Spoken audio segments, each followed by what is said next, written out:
시청자 여러분 안녕하십니까. 오늘은 살아있는 공자 말씀 생활론어 위정편 9장에 대한 말씀을 드리기로 하겠습니다. 위정편 9장의 내용은 다음과 같이 구성되어 있습니다. 공자가 아내에 대해서 평가하는 그런 내용입니다.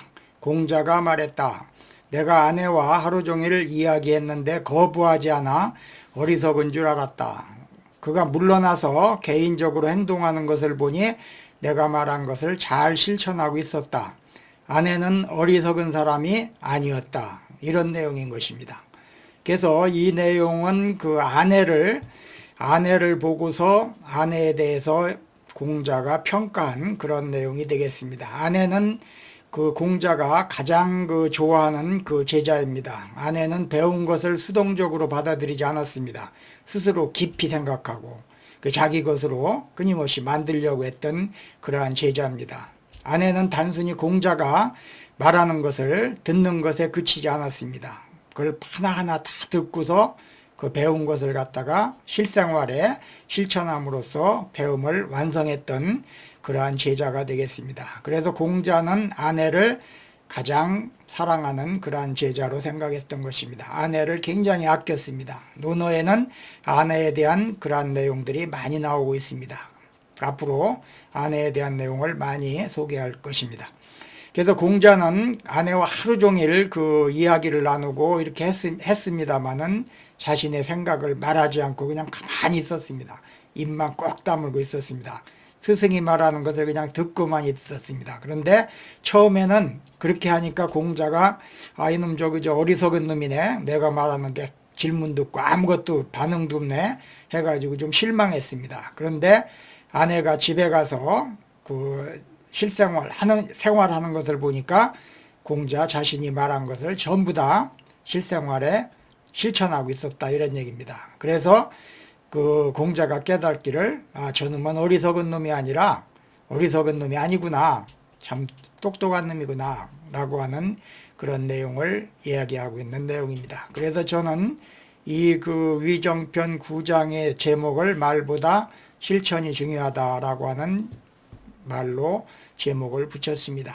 그래서 이번 시간에는 말보다 실천이 중요하다라고 하는 제목으로 말씀 드리고자 합니다. 오늘날 우리는 말을 잘하는 것을 보고 사람을 평가합니다. 신언서판이라고 하는 이런 얘기가 있습니다. 이것은 중국 당나라 시대 인재 선발 기준이었습니다. 신언서판, 다시 말하면 신체, 외모와 태도, 말솜씨, 그 다음에 글씨, 문장력, 판단력과 문제 해결 능력, 이런 것을 갖춘 사람, 이런 사람들을 중국 당나라 시대는 인재로서 선발했던 것입니다. 그런데 이것이 오늘날에도 신언서판이라고 하는 것이 우리 사회에서도 통하고 있습니다. 특히 말 잘하는가 못하는가 이런 걸 보고 그 사람을 평가하는 그런 사람들이 많습니다. 그런 사회적인 분위기가 되었습니다. 그래서 기업이라든가 회사에 면접할 때 보면은 말하기 연습하고 학원까지 다니고 면접에 준비하기 위해서 학원까지 다니고 하는 것을 볼 수가 있습니다. 화려한 스피치를 연습하고, 그다음 SNS에서도 보면 그럴듯한 말로 자신의 생각을 포장하는 사람들, 이런 사람들도 있다라고 보는 것입니다. 그래서 중요한 것은 이와 같은 말이 아니라 행동이다, 이렇게 볼 수가 있는 것입니다. 그래서 말만 앞세우는 사람들이 많습니다. 우리 역사에서도 보면은 말만 앞세우고 실천하지 않는 사람들은 많이 등장하고 있습니다. 그런데 그러한 사람들은 신뢰심을 잃게 되는 것입니다. 급기야 나라를 위기에 빠뜨리는 그러한 경우도 있다라고 볼 수가 있었습니다. 예를 들어 보겠습니다. 조선시대 연산군이 말을 앞세웠습니다. 즉위 초기에는 백성을 위한 개혁을 하겠다고 이렇게 했지만은 실제로는 사치를 일삼고 백성들을 고통스럽게 했습니다.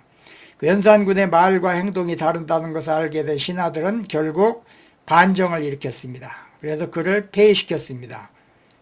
조선 후기 세도정치 시대에도 백성을 위한다던 정치인들이 사리사욕을 앞세우며 백성을 착취했습니다. 안동 김씨를 비롯한 권문 세족들은 세금 부담을 줄이겠다고 약속했지만 실제로는 삼정의 문란을 심화시켜서 민중의 불만을 키워왔습니다. 결국 홍경래의 난, 진주 농민 봉기와 같은 불만을 키워서 그 밀란을 발생시켜서 백성의 분노가 폭발했던 것입니다. 지도층이 말과 행동이 다르면 결국에는 백성의 신뢰를 잃게 되는 것입니다. 그러면은 역사 속에서 사라지게 되는 수밖에 없는 것입니다. 그렇기 때문에 우리는 말만 하고 실천하지 않는 것, 이것은 좋은 것이 아니다 라고 볼 수가 있습니다. 반대로 말보다 실천을 중시하는 그런 사람들도 많습니다. 말보다 실천을 중요시 여긴 인물로는 이순신 장군을 들 수가 있습니다. 이순신 장군은 미리 전쟁에 대비를 했습니다. 그리고 방어체제를 구축했습니다. 23전 23승이라고 하는 전무후무한 업적을 남기기도 했습니다. 우리가 잘 아는 신에게는 아직 12척의 배가 남아 있습니다 라고 하는 그 유명한 말은 단순한 수사가 아니라 실천과 용기에서 나온 것이라고 할 수 있겠습니다. 일제강점기에도 안중근, 유관순, 윤봉길 같은 독립운동가들은 행동으로 나라를 구했습니다. 윤봉길 이사의 상하이 홍커우 공원 폭탄 의거는 독립운동이 말뿐만 아니라 말이 아니라 실천이어야 함을 보여주는 대표적인 사례라고 할 수가 있겠습니다. 말보다 실천이 중요하다는 것은 개인의 삶에서도 마찬가지입니다. 부모가 자녀에게 정직하라, 성실해라 이렇게 말만 하면서 정작 자신의 행동은 그렇지 않다면은 아이들은 부모의 말을 어떻게 하겠습니까? 따르지 않을 것입니다. 신뢰하지 않을 것입니다. 교육에서도 중요한 것은 말이 아니라 실천인 것입니다. 아이들에게 독서를 권장하는 부모가 정작 자신은 책을 읽지 않는다면 자녀가 책을 좋아할 리가 없습니다. 책과 가까이 할 리가 없는 것입니다. 말과 행동이 일치하지 않는 사람은 결국 신뢰를 잃게 되는 것입니다. 반대로 실천을 하는 사람은 말이 적더라도 그 행동 자체가 강한 메시지를 전달하는 것이라 할 수 있겠습니다. 결론을 말씀드리겠습니다. 공자가 어리석은 줄 알았던 아내의 실천을 보고 어리석지 않다고 깨달았듯이 진정한 배움은 행동으로 완성되는 것입니다. 지식은 행동으로 옮겨질 때 비로소 그 의미를 갖게 되는 것입니다. 실천하는 과정에서 새로운 깨달음이 따라오게 되는 것입니다. 말보다는 행동이 강한 메시지를 남기게 되는 것이죠. 결론적으로 말씀드려서 배움을 완성하는 것은 다름 아닌 실천인 것입니다. 오늘은 살아있는 공자 말씀 위정편 9장에 대한 내용에 대해서 말씀드렸습니다. 말보다 실천이 중요하다라고 하는 제목으로 말씀드렸습니다. 오늘은 여기까지 하겠습니다. 시청해 주신 여러분께 감사드립니다.